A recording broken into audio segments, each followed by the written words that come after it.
الحمدللہ وکفا والصلاة والسلام علی من لا نبی بعد اما بعد بسم اللہ الرحمن الرحیم۔ حج مذاکرہ گروپ کی جانب سے ہمارا منزل حج تک کا سفر الحمدللہ قدم بقدم آگے بڑھ رہا ہے۔ اس سے پہلے ہم نے وہ باتیں سیکھی کہ مکہ مکرمہ کے قیام کے دوران ہم نے کون سے اعمال کا اہتمام کرنا ہے۔ اس کے بعد حج کے فرائض سیکھنے کی کوشش کی، واجبات کو سمجھنے کی کوشش کی۔ اب جب حج الحمدللہ بالکل قریب آ جائے تو وہ کون سے اعمال ہیں جن کا ہم نے بہت خیال رکھنا ہے اور اہتمام کرنا ہے، تو ان چیزوں کو بہت غور سے سمجھنے کی ضرورت ہے۔ تو اس آج کے سبق میں ہم یہی کوشش کریں گے کہ ہم حج سے پہلے جو اہم کام کرنے والے کام ہیں ان کو سمجھ لیں۔ تو دیکھیں، یہ بات ہمارے ذہنوں میں ہونی چاہیے، خصوصاً وہ ہمارے حجاج کرام جو سرکاری حج اسکیم کے ذریعے سے اپنے حج کا فریضہ ادا کریں گے،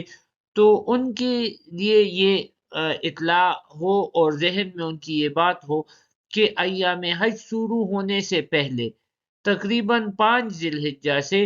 حرم جانے کے لیے سولار ٹرانسپورٹ بند کر دی جاتی ہے۔ تو ایسے موقع پر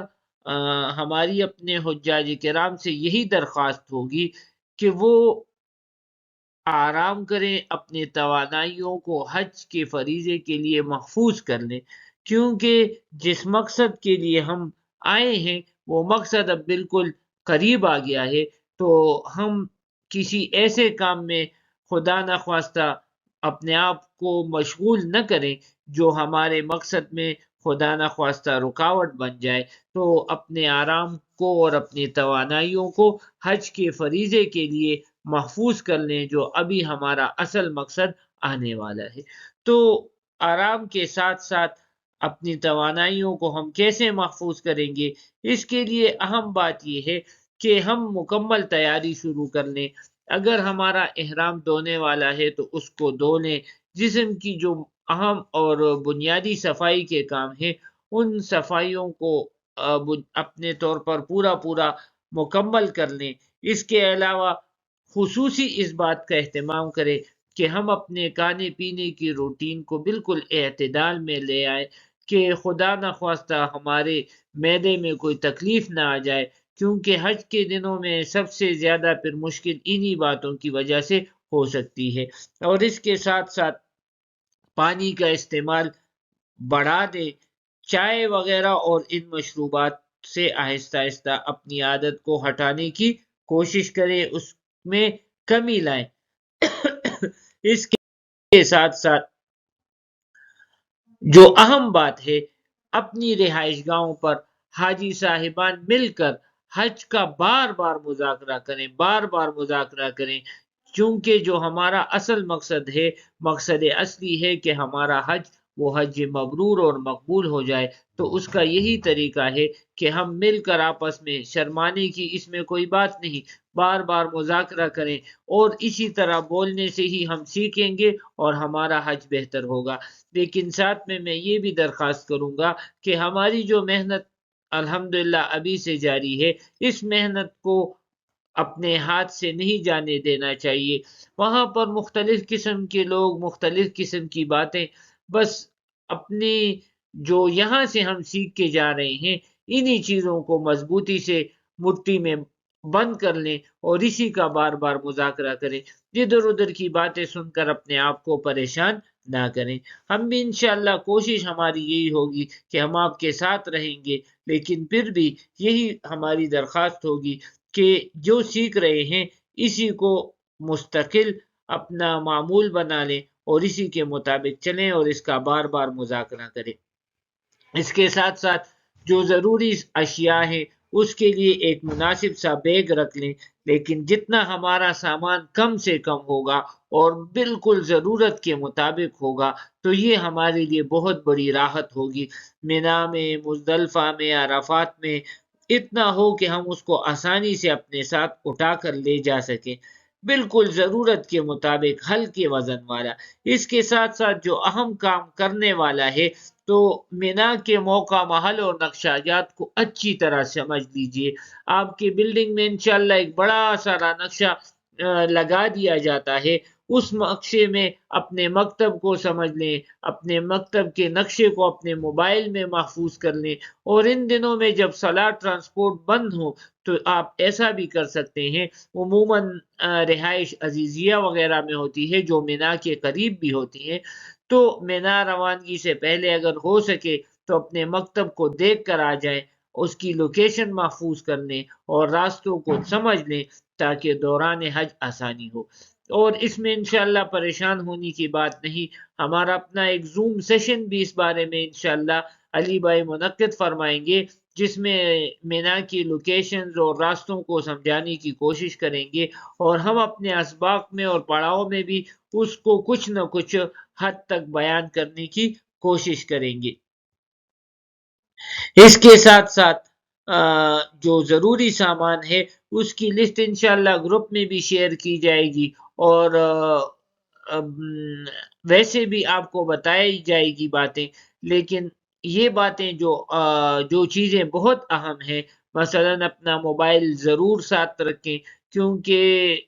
ہماری قربانی کی اطلاع، اس طرح اور بہت ساری باتیں ہیں وہ آج کل موبائل ہی کے ساتھ جڑی ہوئی ہیں. جیسے ہم نے پہلے عرض کیا کہ لوکیشن محفوظ کر لی جائے تو لوکیشن یقیناً موبائل میں ہی ہوگی. ہمارے مینا کا نقشہ وہ بھی موبائل میں ہی ہوگا، تو موبائل چارجر اور خصوصاً اچھا پاور بینک. اسی طرح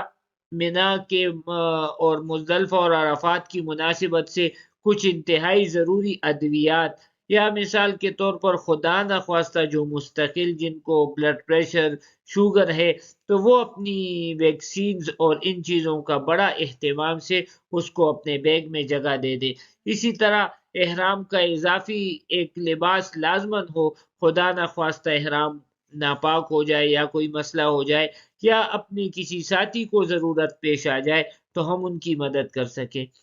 سادہ سلے ہوئے کپڑے مرد حضرات اپنے ساتھ ضرور رکھیں، مستورات بھی ہماری بہنیں بھی رکھیں لیکن مرد حضرات بھی رکھیں. اسی طرح اضافی چپل جو احرام کی پابندیوں کو مد نظر رکھتے ہوئے آپ نے خریدی ہے تو ایک آدھ اضافی چپل، کیونکہ حج میں بہت چلنا ہوتا ہے تو خدا نخواستہ اگر چپل میں کوئی مسئلہ آ جائے تو اس میں آپ کو پریشانی نہ ہو. نظر کی عینک ایکسٹرا جو ہم نے پہلے بھی عرض کیا کہ اپنے ساتھ رکھیں. اس کے علاوہ جو اپنے شناختی علامتی کارڈز ہیں جو حکومت پاکستان کی طرف سے آپ کو دیے جائیں گے، اور اس کے علاوہ جو سعودی شرکہ ہے ان کا نسک کارڈ، مینا کیمپ کارڈ وغیرہ، اور جو ہاتھ کا بریسلیٹ ہے وہ بھی اپنے ہمراہ ضرور رکھیں تاکہ ہم ہر قسم کی پریشانی سے محفوظ رہ سکیں. یہ بات بھی ذہن میں ہو کہ اس سال تو تمام حاجیوں کے پیکج میں قربانی شامل کر دی گئی ہے لازمی طور پر، لیکن اس کے باوجود اپنے پاس ضرور کچھ اضافی رقم رکھیں. اگر کوئی حاجی وہاں پر خود سے قربانی کرنا چاہے یا بعض مرتبہ کوئی معذور یا رسیدہ عمر انسان ہوتا ہے، ان کے لیے نجی ٹرانسپورٹ کی ضرورت ہو تو آپ کے پاس کچھ نہ کچھ اضافی پیسے لازمن ہونے چاہیے، یہ ضرور اپنے پاس رکھیں. اس کے علاوہ پچھلے چند سال سے انتہائی گرمی کے موسم میں یہ حج آ رہا ہے تو ہیٹ سٹروک سے اور گرمی کی شدت سے بچاؤ کا سامان وہ ضرور اپنے ساتھ رکھیں، مثلا ORS، چھوٹی چھتری، اور اسی طرح سپرے بوتل جس سے اپنے بدن پر بار بار آپ سپرے کر سکیں، اور ہاتھ کا پنکھا. تو یہ احتیاطی چیزیں ضرور اپنے ساتھ رکھیں تاکہ خدا نخواستہ ہمیں کسی پریشانی کا سامنا نہ کرنا پڑے. اسی طرح وہ حضرات جن کے ساتھ ایسے بزرگ ہیں اور ایسے والدین یا کوئی بڑے ہیں جن کے لیے ویل چیئر کی ضرورت ہو رہی ہے اور آپ ان کو ویل چیئر پر حج یا عمرہ کروا رہے ہیں تو حج سے مینا سے جانے سے پہلے ویل چیئر کا لازمی معائنہ کریں، اس کے نٹ بولٹ کو دیکھ لیں، ان کو خصوصی طور پر چیک کر لیں. ٹول کٹ یہاں پاکستان سے ضرور اپنے ساتھ رکھیں اور وہاں پر بھی اپنے ساتھ رکھیں، کیونکہ مینا، مزدلفہ، عرفات میں ویل چیئر کی ریپیئرنگ یا نیا ویل چیئر خریدنا یہ یقیناً ایک بہت بڑا مشکل کام ہے اور ایک مشکل عمل ہے۔ تو ویل چیئر کو ہر طریقے سے اپنے بالکل برقرار رکھتے، اس کی ہر قسم کی جو مرمت ہے وہ ضرور کر لیجئے۔ اس کے ساتھ ساتھ یہ ایک اہم بات بھی ذہن میں رکھیں کہ حج کے دنوں میں ہمیں بہت زیادہ چلنا پڑتا ہے، لہٰذا حج سے پہلے بھی اپنے پاؤں کی حفاظت کریں۔ پاؤں میں اگر خدا نخواستہ چالے پڑ گئے ہیں یا جسم کی کسی بھی حصے میں ریشز پڑ گئے ہیں تو ایام منا میں روانگی سے پہلے، یعنی حج کے ایام آنے سے پہلے ان چالوں پر اور ریشز پر کریم یا ویزلین وغیرہ متواتر لگائے تاکہ روانگی سے آپ پہلے الحمدللہ مکمل طور پر فٹ ہوں، اور اپنے رب کے دربار میں حاضری سے پہلے ہم اپنی صحت کا مکمل خیال رکھیں، لیکن یہ بھی یاد رکھیں کہ حالت احرام میں پھر ہماری خوشبو والی کریم ہم استعمال نہیں کر سکیں گے، تو ابھی سے ہم اپنی جسم کا خیال رکھ لیں تاکہ وہاں پر ہمیں کسی قسم کی پریشانی نہ ہو۔ اور یہ سب جو ظاہری تدابیر ہیں، ظاہری ہمارے انسانی تدابیر ہیں، لیکن اصل جو تدبیر ہے وہ بار بار اپنے رب سے توفیق مانگنا اور اپنے رب کے سامنے گڑ گڑانا اور آہوزاری کرنا کہ اے اللہ مجھے حج مبرور اور مقبول کی توفیق عطا فرما دے، کیونکہ اللہ جل شانہ کی توفیق اور عنایت کے بغیر کچھ بھی ہونا ممکن نہیں ہے۔ تو میری اپنے رب سے دعا ہے کہ ہم سب ساتھیوں کے جتنے بھی ساتھی حج کے لیے تشریف لے جا رہے ہیں ان کا حج مبرور اور مقبول بنا دے، اور ان کو اتنی ہمت اور طاقت عطا فرما دے کہ وہ نہ صرف اپنا خیال رکھ سکیں بلکہ اپنے ساتھ اپنے ساتھی حجاج اور